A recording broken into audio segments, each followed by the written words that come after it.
నమస్కారం. ఈటీవీ 2 తీర్థయాత్ర కార్యక్రమానికి స్వాగతం. భగవంతుడు సర్వాంతర్యామి. ఆయన లీలలు అనంతమైనవి. సర్వకాల సర్వావస్థల్లోనూ భరత భూమి మీద ఆయన ఉనికి మనకి గోచరిస్తూ ఉంటుంది. కాశ్మీరం నుంచి కన్యాకుమారి దాకా, ద్వారకాపురం నుంచి అరుణాచల్ ప్రదేశ్ దాకా, ఆర్యవర్తం, భరతఖండం అడుగడుగునా భక్తి శ్రద్ధలకు ఆలవాలమైన నిరుపమాన క్షేత్రాలున్నాయి ఇక్కడ. నిత్యమో ఆధ్యాత్మికతను ప్రతిఫలించే అలాంటి క్షేత్రాల్లో ప్రముఖమైనది రిషికేశ్. భగవంతుని లీలలకు సాక్షిభూతమైన రిషికేశ్ వైశిష్ట్యాన్ని మనం చూద్దాం. రిషికేశ్ ఒక పవిత్ర నామం. ఓ పవిత్ర ప్రదేశం. ఎంత పవిత్రం అంటే దీనిని మనుషులు, దేవతలు కూడా ఇష్టపడతారు. అందుకేనేమో దీనిని స్వర్గాశ్రమం అని కూడా అంటారు. భూతల స్వర్గం రిషికేశ్లో దేవనది గంగ ప్రవహిస్తుంది. గంగ ప్రవహిస్తుంది అనడం కంటే గంగ ఇక్కడి ప్రజల జీవనరేఖ అంటే బావుంటుంది. రిషికేశ్లోని ప్రకృతి సిద్ధమైన సౌందర్యం,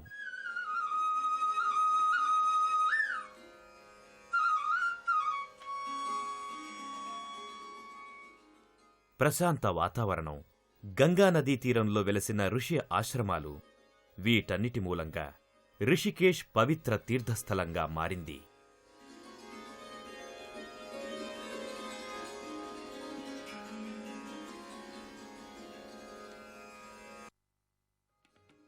ఇంద్రియాలను జయించటానికి ఋషులు, సాధువులు ఇక్కడ తపస్సు చేశారు. ఇంద్రియాలను కృషి అంటారు. ఈష్ అంటే విష్ణువు. ఇంద్రియాలను జయించి విష్ణువును ప్రసన్నం చేసుకున్నారు కాబట్టి ఈ ప్రదేశాన్ని రిషికేశ్ అని పిలిచేవారు.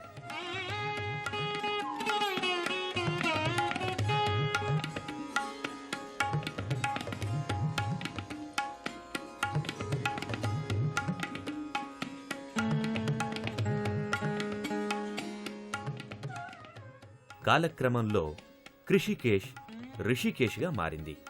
రిషికేశ్ అంటే సాధువుల నివాసం అని మరో అర్థం.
పురాణాల్లో కుడ్జామృతం గురించిన వివరణ ఉంది.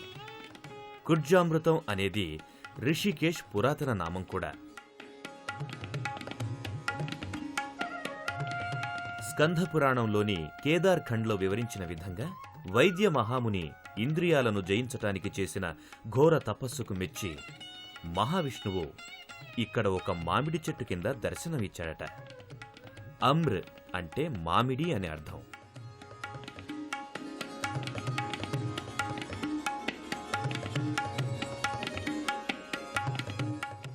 కుడ్జా అంటే చెట్టు అని అర్థం. అందువల్లనే ఈ ప్రదేశానికి కుడ్జామృతం అని పేరు వచ్చింది. దీని విశిష్టత రిషికేశ్తో ముడిపడి ఉంది.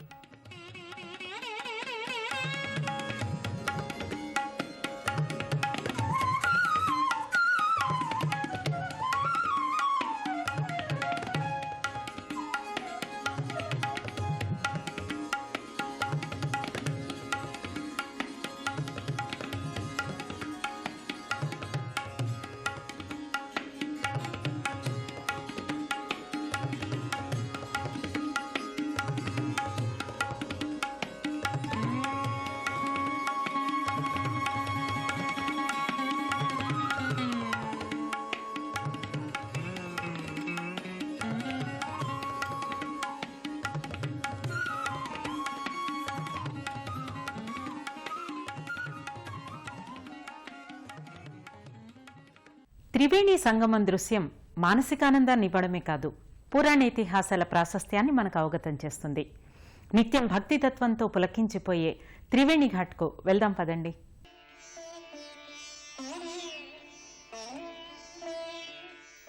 త్రివేణి ఘాట్ పవిత్ర గంగా నదీ తీరంలో గల ఘాట్లలో త్రివేణి ఘాట్ ప్రత్యేకత కలది. ఇక్కడే వైద్య మహాముని తపస్సు చేసి మహావిష్ణు సాక్షాత్కారాన్ని పొందింది.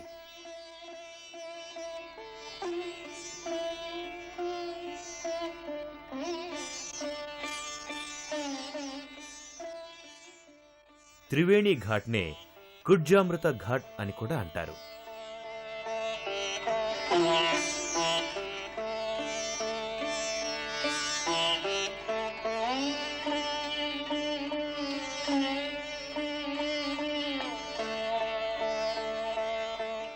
ఉత్తర భారతదేశ యాత్రకు వచ్చిన భక్తులు జపతపాలు ఆచరించి దైవదర్శనానికి బయలుదేరుతారు. గంగా స్నానానికి వచ్చే యాత్రికులతో త్రివేణి ఘాట్ రోజంతా రద్దీగా ఉంటుంది.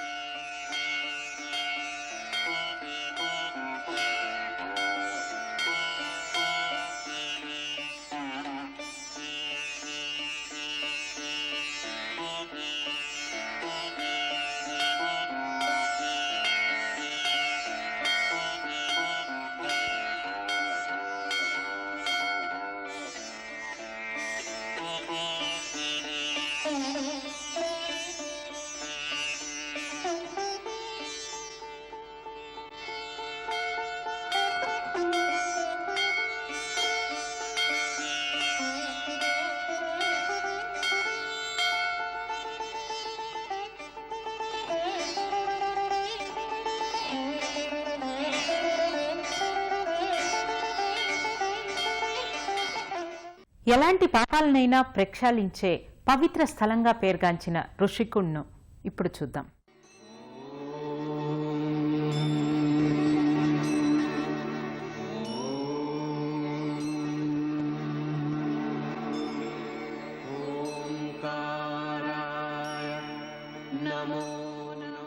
త్రివేణి ఘాట్లో స్నానమాచరించి ముందుకు కదిలితే వచ్చేది రిషికుండ్.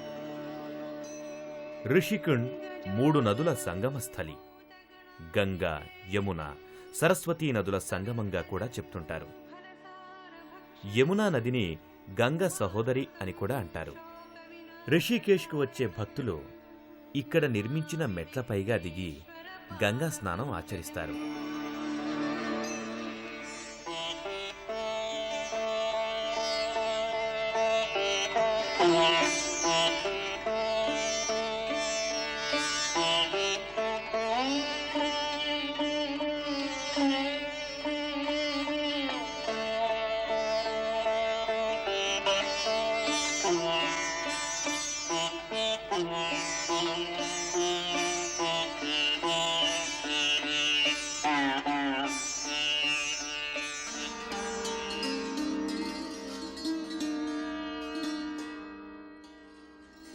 ఇక్కడ మరో విశేషం, గంగానదికి నీరు ఎక్కువైనా తక్కువైనా ఈ ఘాట్లో నీరు ఎప్పుడూ ఒకే రకంగా ఉంటుంది. దీనికి కారణం గంగానది యొక్క ఒక పాయ అంతర్లీనంగా ప్రవహిస్తూ ఈ ప్రాంతాన్ని తాకుతూ వెళ్తుంది.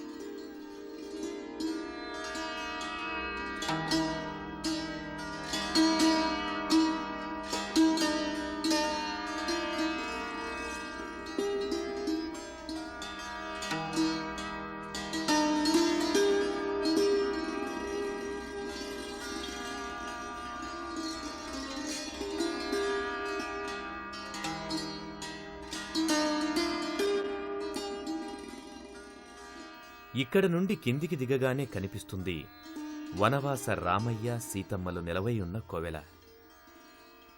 జానకీ సమేతంగా ఉన్న శ్రీరామునికి భక్తులు నిత్యం పూజలు చేస్తుంటారు. ఈ మందిరానికి పక్కనే ఉంది విష్ణు మందిరం. దీనిని లక్ష్మీనారాయణ మందిరం అని కూడా అంటారు. ఇక్కడి నుండి బయటకు రాగానే అనేక దేవీదేవతల విగ్రహాలు మనకు దర్శనమిస్తాయి.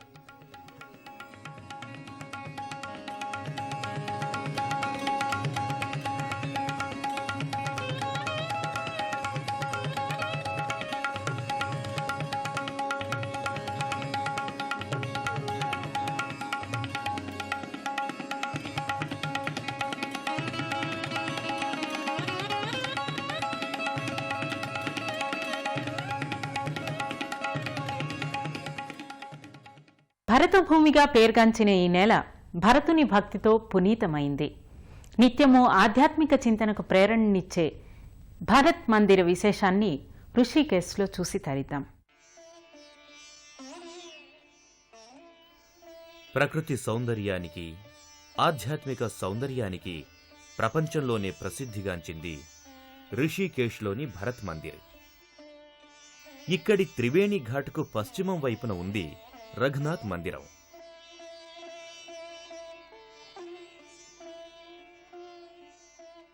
ఈ రఘునాథ్ మందిరం నుండి సుమారు 200 అడుగులు ముందుకు వెళ్తే వస్తుంది భరత్ మందిరం.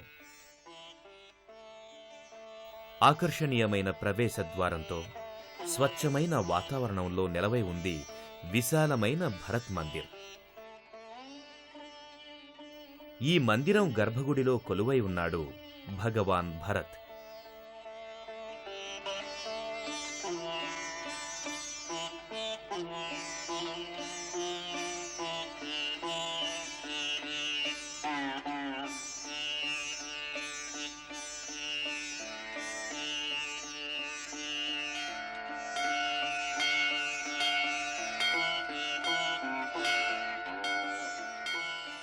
పేరు చూడగానే ఇది రాముని సోదరుడైన భరతుని మందిరం అనిపిస్తుంది. కాని ఇది దేవగణాలకు అధిపతి అయిన విష్ణు మందిరం.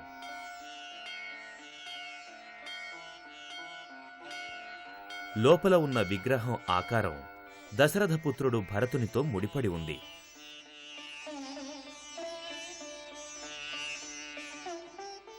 వైద్య మహాముని తపస్సుకు మెచ్చి విష్ణువు ఇక్కడ భరతుని రూపంలో దర్శనం ఇవ్వటానికి అంగీకరించినట్లు చెప్తారు. అందుకే ఈ మందిరం అప్పటి నుండి భరత్ మందిరంగా ప్రసిద్ధి చెందింది. ఇక్కడి విష్ణు రూపాన్ని భగవాన్ భరత్ అంటారు.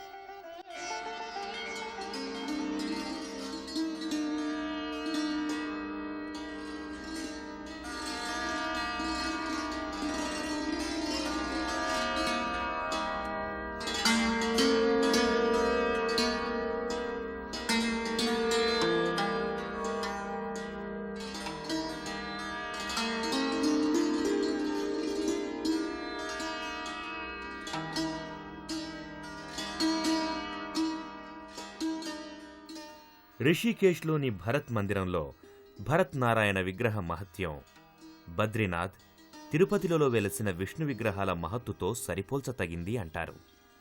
బద్రీనాథ్ వెళ్లే ముందే రిషికేశ్లోని మహావిష్ణువు దర్శనం జరుగుతుంది.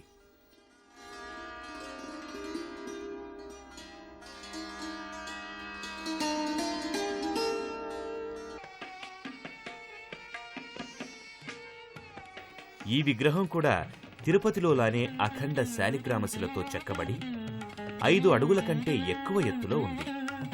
ఇది కూడా చతుర్బాహుడైన విష్ణు రూపం.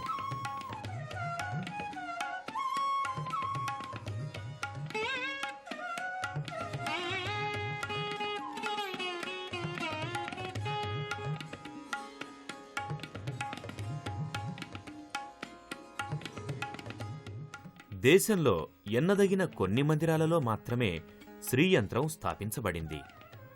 అందులో ఒకటి రిషికేశ్ మందిరం.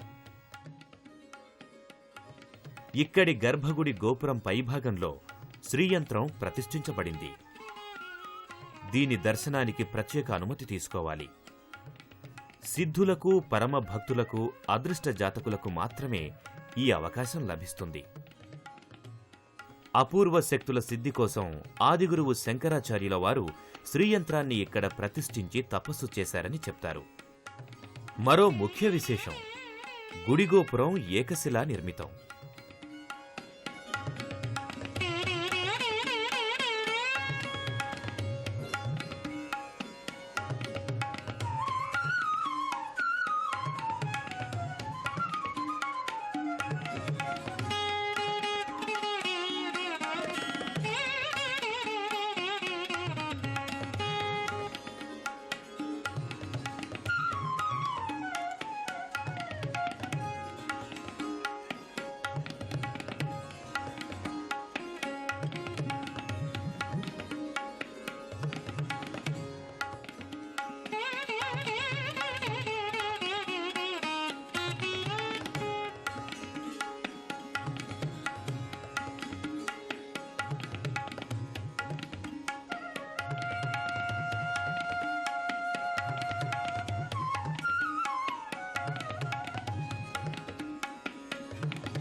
ఇతిహాసాల సాక్ష్యంగా ఈ మందిర నిర్మాణం దాదాపు 1000 సంవత్సరాల క్రితం జరిగినట్లు తెలుస్తుంది.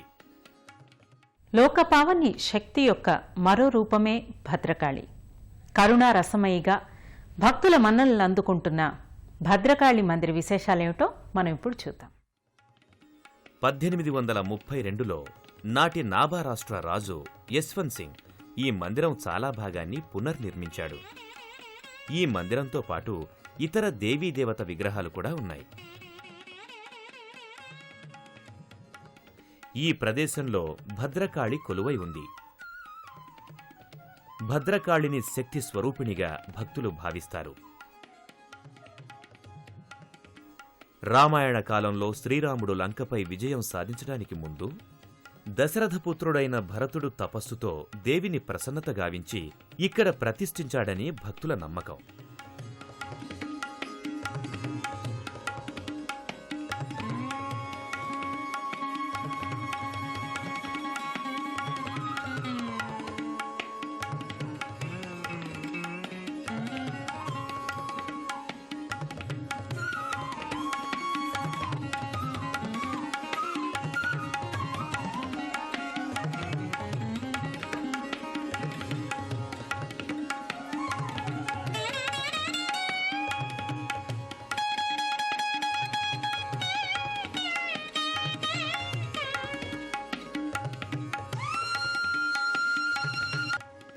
మందిరం ముందు భాగంలో కింది వైపున షడ్యంత్ర రూపంలో శంకర భగవానుడు వెలిశారు.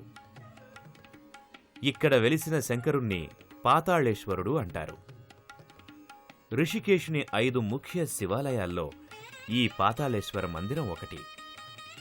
ఇది మహిమాన్విత మందిరంగా భక్తులచే కొనియాడబడుతుంది.